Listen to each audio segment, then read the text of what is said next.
Hello and welcome to Ecom Monthly Intro to American Culture. I'm Marcellus. I'm Heather. This month is the month of March, and we will begin by talking about something that we often do in March, which is spring break. Spring break, you gotta love that. That's right. And what spring break is a holiday that we take from school to do whatever it is we do during spring break. For a lot of people, it's traveling. For a lot of people, it's just chilling out at home and watching television. For a lot of people, it's taking a part-time job. It depends really on what you do. But I think the most common thing is to travel during spring break. I think when we're younger, we go traveling with our families, maybe go to Disney World go to the beach.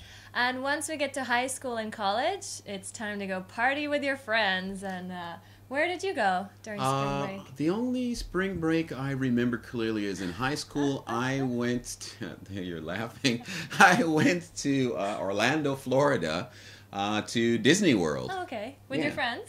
With my friends, that's right. It was sort of like a school trip, I think. Yeah. What about you? What's your most memorable spring break? They're all memorable. In high school, we would go to Myrtle Beach in South Carolina.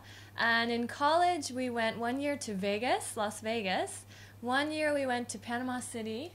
And 1 year we went to Savannah for St. Patrick's Day. That's right. Yeah. Now, the reason why I had the laugh when I said the one spring break I remember is because it's also a tradition to really party hard during spring break.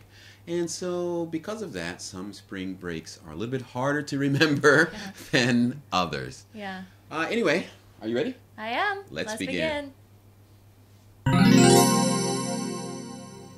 All right, everyone. This month's cultural topic is the U.S. military. And this is a bit of a broad and touchy subject, so we're going to be careful and be very neutral here. And we'll start off with the three keywords, which is mandatory service. The next keyword is draft. And the last one is GI Bill. All right, so we'll start off with mandatory service. And the thing here is that America does not have a mandatory military service. That's right. So basically, we rely on volunteers.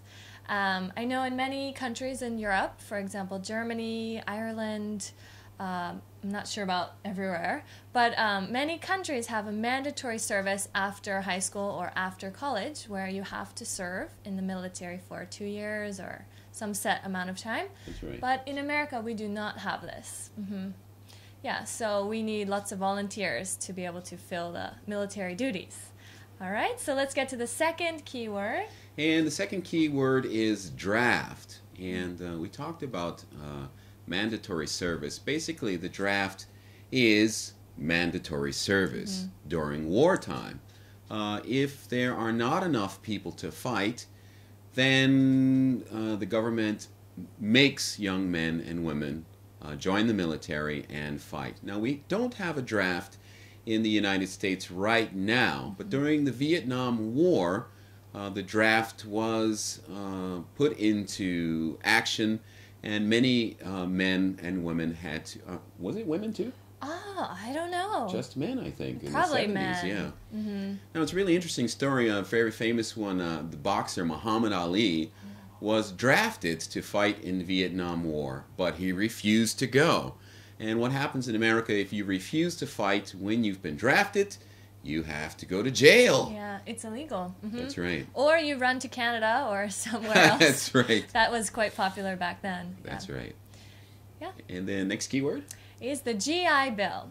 And this is a keyword because this is a big influence as to why many people join the military in the first place. So, of course, there's patriotism, and a lot of people want to join the military to serve their country. And a lot of people use it for the GI Bill.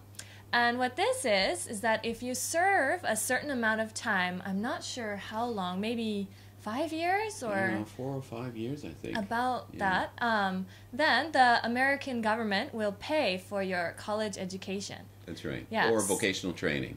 Right, right. So if you're a high school student and your family maybe doesn't have enough money and you don't see it possible to go to college, an option would be to join the army or the military.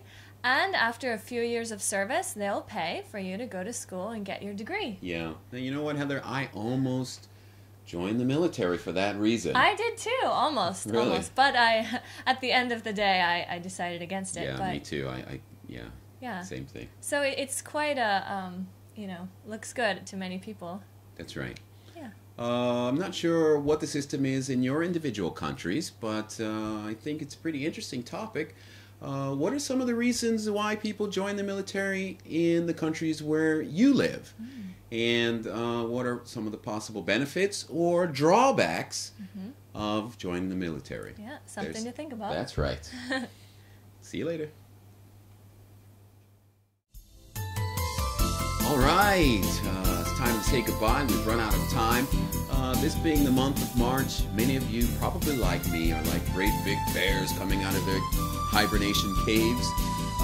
The weather's getting warmer, snow is melting, and our determination to keep studying is becoming fresh again. Keep trying. I'm sure you're going to be fantastic. See you next time. Bye-bye.